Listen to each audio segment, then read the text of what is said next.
नमस्कार, मैं आपका दीपक शर्मा। बिजली फ्री, पानी फ्री, राशन फ्री, बस सेवा भी फ्री। अगर बस चले नेताओं का तो जनता के साथ खून भी माफ कर दो। सत्ता पर काबिज होने के जुनून के चलते राजनीतिक दलों ने भारत की राजनीति का फोकस मुफ्त की रेवड़ियों की तरफ मोड़ दिया है। फ्री में मिलने वाली सेवाएं कुछ समय तक तो जनता और नेताओं के लिए फायदे का सौदा रहती हैं, लेकिन इसके दूरगामी परिणाम काफ़ी घातक साबित होते हैं। 2022 में भारत के प्रधानमंत्री नरेंद्र मोदी ने कहा था कि आज हमारे देश में मुफ्त रेवड़ी बांटकर वोट बटोरने की कोशिश की जा रही है।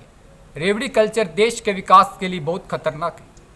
देश के लोगों, खासकर युवाओं को इस रेवड़ी संस्कृति से बहुत सावधान रहने की जरूरत है। और अभी बिहार विधानसभा चुनाव 2025 से पहले प्रधानमंत्री नरेंद्र मोदी द्वारा ही बिहार की महिलाओं के लिए बड़ी सौगात के रूप में मुख्यमंत्री महिला रोजगार योजना के तहत प्रधानमंत्री द्वारा ही 75 लाख ग्रामीण महिलाओं को पहली किस्त के तौर पर 10-10 हजार रुपये की राशि ट्रांसफर की गई। यह सवाल खड़े करता है कि प्रधानमंत्री की कथनी और करनी में भी कितना अंतर है। बिहार के अंदर ही चुनावों से पहले वार्षिक वस्त्र सहायता योजना के तहत 16 लाख से ज़्यादा मजदूरों को 5,000 की राशि ट्रांसफर की जा चुकी है। यही नहीं, बल्कि बिहार में नीतीश कुमार सरकार द्वारा ही महिलाओं के लिए पिंक बस, बिहार रोडवेज की बस में ड्राइवर, कंडक्टर और डिपो मेंटेनेंस स्टाफ के पदों में महिलाओं के लिए 33% आरक्षण की बात भी कही जा चुकी है।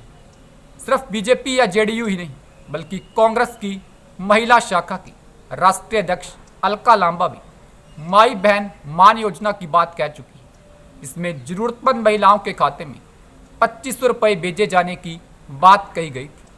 लेकिन बिहार की सच्चाई यह है कि बिहार के अंदर 16 से 19 साल की 66% बालिकाएं एनीमिया से ग्रसित हैं। बिहार सरकार का बजट 3,16,000 करोड़ का है, लेकिन बिहार पर कर्ज 3,61,000 करोड़ रुपए।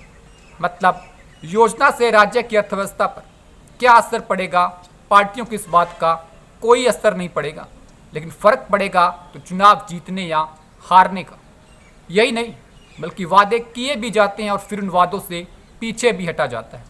फरवरी 2019 में किसान सम्मान निधि योजना की शुरुआत की गई थी। इसमें किसानों को एक साल में 6,000 रुपये दिए जाते हैं। शुरुआत में इस योजना से 14 करोड़ किसानों को लाभ पहुंचाने की बात कही गई थी, लेकिन वर्तमान में वास्तविक रूप से सिर्फ 8 करोड़ किसानों को इसका लाभ दिया जा रहा है। वजह है जांच के बाद नाम काटे जाना। लेकिन जांच तब क्यों नहीं की गई जब किसानों को लाभ पहुंचाने की बात कही गई थी। आज भी हमारे आज़ाद भारत की 140 करोड़ आबादी में से 80 करोड़ लोग मुफ्त राशन योजना के सहारे अपना जीवन यापन कर रहे हैं। सिर्फ केंद्र सरकार ही नहीं, बल्कि चुनावी मौसम में राज्य सरकारें भी जनता को प्रलोभन देने से पीछे नहीं हटती। देश की राजधानी दिल्ली में भी विधानसभा चुनाव संपन्न हुए हैं, लेकिन चुनावी समय में वहाँ भी रेवड़ियों की बाढ़ आ गई थी। दिल्ली में हर महीने 200 यूनिट फ्री बिजली की बात कही गई, 20,000 लेने की बात कही गई, सीनियर सिटीजन को मुफ्त तीर्थ यात्रा की बात कही गई थी। वहीं महाराष्ट्र की बात करें तो किसानों का कर्ज माफ करने की बात कही गई। किसान सम्मान योजना में 15,000 रुपये की बात भी कही गई। मध्य प्रदेश में लाडली बहन योजना के तहत 1,250 रुपये प्रति महीना देने की बात कही गई। इस एक योजना के कारण ही सरकारी खजाने पर 18,984 करोड़ रुपए का भार पड़ा है।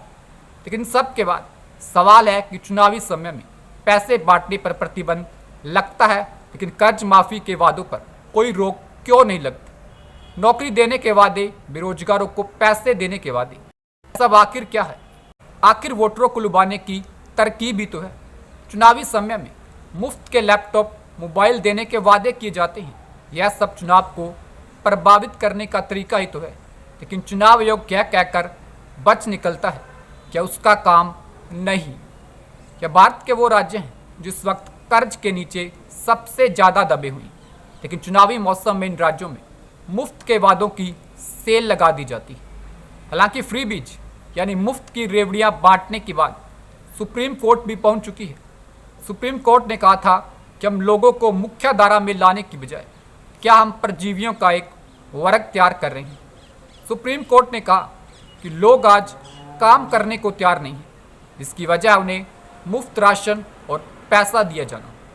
आम आदमी का फर्ज बनता है कि वह अपने नेताओं से सवाल पूछे कि आखिर उनकी पार्टी के चुनावी मैनिफेस्टो से उनके राज्य या देश की इकॉनमी पर क्या असर पड़ेगा। कर्ज लेकर मुफ्त की रेवड़ियां बांटना आज नेताओं का चुनावी समय में परम कर्तव्य बन गया है।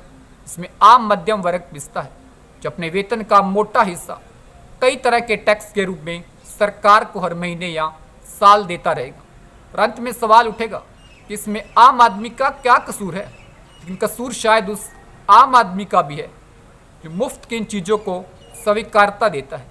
इसलिए लोकतंत्र में एक जीवित दिमाग का होना आवश्यक है सवाल उठाने के लिए। नमस्कार, उम्मीद करते हैं वीडियो अच्छी लगी होगी। वीडियो को लाइक कीजिए, शेयर कीजिए, चैनल को सब्सक्राइब कीजिए। धन्यवाद।